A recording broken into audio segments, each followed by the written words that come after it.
Hello nurses, let's start a quick revision on GTPAL system. So before knowing GTPAL system, we have to revise gravida parity first. Okay, so let's start. What is gravida? Gravida means the state of pregnancy both present and past, and parity means the state of previous pregnancy beyond the period of viability. মানে কি, মানে গ্র্যাভিডা মানে হচ্ছে একজন mother যদি history দেয় যে এটা তার 2 নম্বর বাচ্চা আসতে চলেছে, তার আগে একটি বাচ্চা আছে, তার মানে তার গ্র্যাভিডা কত হবে? 2। কারণ কি, তার present and past state. Present মানে সে এখন মা হতে চলেছে, এবং পাস্ট বলতে সে আগে একবার মা হয়েছে, দুটো তার গ্র্যাভিডা। প্যারিটি, তার প্যারিটি কি হবে? Previous pregnancy beyond the period of viability. So we have to know first what is period of viability. Okay, so what is period of viability? এর মানে বাংলা মানে যদি আমি করি তাহলে হয় ভায়াবিলিটি মানে হচ্ছে সার্ভাইভ করা, মানে বেঁচে থাকার যে পিরিয়ড, মানে একটা টাইম, যেই টাইমটা পর্যন্ত সার্ভাইভ করলে সে তারপরেরটা বেঁচে থাকবে, পিরিয়ড অফ ভায়াবিলিটি। ঠিক আছে, তো পিরিয়ড অফ ভায়াবিলিটিটা জিনিসটা কি বোঝা গেল, যে একটা বাচ্চা ঠিক কতদিন মায়ের পেটে ভালোভাবে থাকলে আমরা বুঝতে পারি যে হ্যাঁ বাচ্চাটা তার মানে এবারে কন্টিনিউ হবে। এটাকে আমরা মেনলি পিরিয়ড অফ ভায়াবিলিটি বলি, যে টাইমের মধ্যে মেনলি বাচ্চাদের অঙ্গ প্রত্যঙ্গ এগুলো তৈরি হয়ে যায় মোটামুটি। আর যদি কোনো রকম জেনেটিক ব্যাপার স্যাপার থাকে, কোনো প্রবলেম থাকে, সেটা এই টাইমের মধ্যেই ধরা পড়ে যায় সাধারণত। তো এই পিরিয়ড অফ ভায়াবিলিটিটা কি? অ্যাকর্ডিং টু WHO আমাদের ইন্ডিয়াতে পিরিয়ড অফ ভায়াবিলিটি হচ্ছে 24 weeks. Okay, and according to William means, William একটা বইয়ের নাম। আমাদের যেমন আমরা ইন্ডিয়াতে মেনলি ডিসি দত্তকে ফলো করি, সেরকমই উইলিয়াম বলেও একজন লেখক আছেন, অথর আছেন। তো তার বইটি মেনলি USA অ্যান্ড ইউকের যে স্বাস্থ্য ব্যবস্থা সেটার উপরে বেস করে লেখা। যেমন ডিসি দত্ত আমাদের ইন্ডিয়ার স্বাস্থ্য ব্যবস্থার উপরে বেস করে লেখা। কারণ কি, এখানে কোথায় ডিফারেন্সটা হয়? ডিসি দত্ত ইন্ডিয়ান স্ট্রাকচারের উপর বেস করে সমস্ত কিছু লেখা থাকে। কারণ আমাদের ইন্ডিয়া এখনও ডেভেলপমেন্টাল কান্ট্রি, কিন্তু সেখানে আমেরিকা বা UK এগুলো অলরেডি ডেভেলপড কান্ট্রি। তো তাদের স্বাস্থ্য ব্যবস্থার সাথে আমাদের স্বাস্থ্য ব্যবস্থার একটা ডিফারেন্স রয়েছে। দ্যাটস ওয়াই আমাদের এখানে পিরিয়ডস অফ ভায়াবিলিটি এখনও 24 উইকস, সেখানে কিন্তু USA বা UKতে পিরিয়ড অফ ভায়াবিলিটি 20 উইকস, যেটা উইলিয়ামসে মেনশন করা রয়েছে। কিন্তু আমরা যখন স্টেট গভর্নমেন্টের আন্ডারে কোনো পরীক্ষা দেবো, তখন কিন্তু আমাকে অ্যাকর্ডিং টু WHO আমাকে বলতে হবে। কিন্তু যখনই আমি কোনো সেন্ট্রালের পরীক্ষা দেবো আমাদের, তখন কিন্তু মেনলি দেখা যায় যে সেন্ট্রাল কিন্তু বেশিরভাগ টাইমটা উইলিয়ামের বইটাকেই ফলো করে। ঠিক আছে, এটা ফর আমি কমন নলেজ তোমাদেরকে জানিয়ে রাখলাম। তো আমরা যেখানে ছিলাম পিরিয়ড অফ ভায়াবিলিটি, তো অ্যাকর্ডিং টু WHO আমাদের ইন্ডিয়াতে পিরিয়ড অফ ভায়াবিলিটি 24 উইকস। তো প্যারিটি জিনিসটা কি? Previous pregnancy beyond the period of viability, মানে 24 উইকস পেরিয়ে যাওয়ার পর যে প্রেগনেন্সিটা থাকবে সেটাকে আমরা প্যারিটি বলছি। যেমন এই মাদারটির ক্ষেত্রে উদাহরণস্বরূপ যদি দেওয়া যেতে পারে, মাদার এখন প্রেগনেন্ট, তাহলে এখনের বাচ্চাটাকে আমি প্যারিটি হিসাবে কাউন্ট করবো না, কারণ এখানে স্পষ্ট লেখা আছে প্রিভিয়াস প্রেগনেন্সি, তার আগের বাচ্চাটাকে আমি প্যারিটি হিসাবে কাউন্ট করবো। অ্যান্ড আমি বলিয়ে দিচ্ছি মাদারের একটা লিভিং চাইল্ড রয়েছে, তার মানে সে 24 উইকস পেরিয়ে গেছে, তবে না সে বেরিয়েছে একজন মানে কি বলবো, একজন লিভিং ভালো চাইল্ড হিসাবে, একজন সুস্থ চাইল্ড হিসাবে। তো তাহলে তার প্যারিটি কিন্তু এখানে 1 হবে। মাদারটি সেকেন্ড গ্র্যাভিডা অ্যান্ড প্যারিটি 1। ঠিক আছে, বোঝাতে পারলাম? নেক্সট, ফর টুইন প্রেগনেন্সি, যদি কোনো মাদারে টুইন প্রেগনেন্সি হয়ে থাকে, আইদার এবার কিংবা তার আগের বার, যদি আমি ধরে নিই যে previous history of twin pregnancy আছে, টুইন প্রেগনেন্সির ক্ষেত্রে আমরা অলওয়েজ গ্র্যাভিডা অ্যান্ড প্যারিটি বোথ আমরা একই কাউন্ট করব।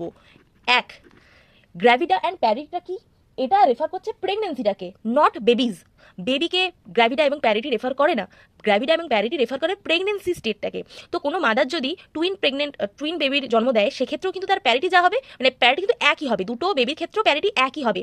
আর দুটো বেবি পেটে আছে মানে তার গ্র্যাভিডা 2 হয়ে যাবে এরকম না, তার গ্র্যাভিডাও কিন্তু একই হবে। ক্লিয়ার হলো? যদি টুইন প্রেগনেন্সি থেকে থাকে তাহলে গ্র্যাভিডাও তার 1 হবে অ্যান্ড প্যারিটিও তার 1ই হবে, কোনোভাবেই 2 হবে না কোনোটাই। Okay, next, grand multipara. What is grand multipara? আমরা প্রাইমি প্যারা কাকে বলি? যার প্রথম বাচ্চা হতে চলেছে তাকে আমরা প্রাইমি মাদার বা প্রাইমি প্যারা বলে থাকি। And what is grand multipara? Grand multipara হচ্ছে যে যখন কোনো মাদারের প্রিভিয়াস হিস্ট্রি থাকে 4 বার্থ অর মোর, মানে যদি মাদারের হিস্ট্রি থাকে 4টে অথবা 4টের বেশি প্রিভিয়াস বার্থে, তখন সেটাকে আমরা গ্র্যান্ড মাল্টিপ্যারা বলে থাকি। ওকে, নেক্সট, যেটা আমরা মেনলি আজকে রিভাইজ করবো, যে GTPAL সিস্টেমটা কি। GTPAL সিস্টেম বোঝার আগে এটা জানতে হবে যে আমাদের কোনো একজন মাদার তোমার কাছে এলো, তাকে এক্সপ্লেন আমাদেরকে করতে হয় যে মাদারটার গ্র্যাভিডা কি, প্যারিটি কি, তার কটা অ্যাবর্শন, তার কটা টার্ম বেবি। তো সেগুলোকে আমরা 3 ভাগে জেনারেলি ভাগ করে থাকি, মানে 3 ভাবে আমি মাদারকে এক্সপ্লেন করে থাকি। ফার্স্ট কি, এই প্রসিডিওরে GAPB, এখানে এ কি, এখানে এ হচ্ছে আমার গ্র্যাভিডার সংখ্যা, বি হচ্ছে আমার প্যারিটির সংখ্যা। এটা তো একদম সিম্পল বিষয়। ধরো কোনো একজন মাদার তোমার কাছে এলো, সে প্রথমবার মা হতে চলেছে, তাহলে তার কি হবে?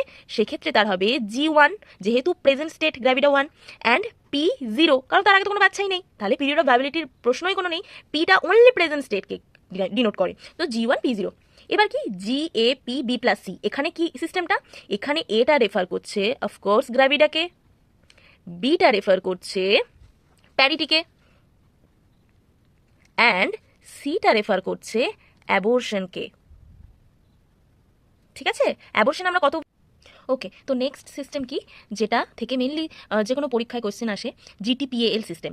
তো GTPAL সিস্টেমের এখানে GAPBCDE যেটা, সেটাই TPAL, এটা হচ্ছে GTPAL, এটাকে আমরা টোটাল মিলিয়ে GTPAL সিস্টেম বলি। তাহলে GTPAL সিস্টেমের কোনটা কি দেখে নেওয়া যাক। ফার্স্ট জিটা কি? গ্র্যাভিডা, এটা নিয়ে তো কোনো রকম দ্বন্দ্ব থাকার কথা নয়, গ্র্যাভিডা।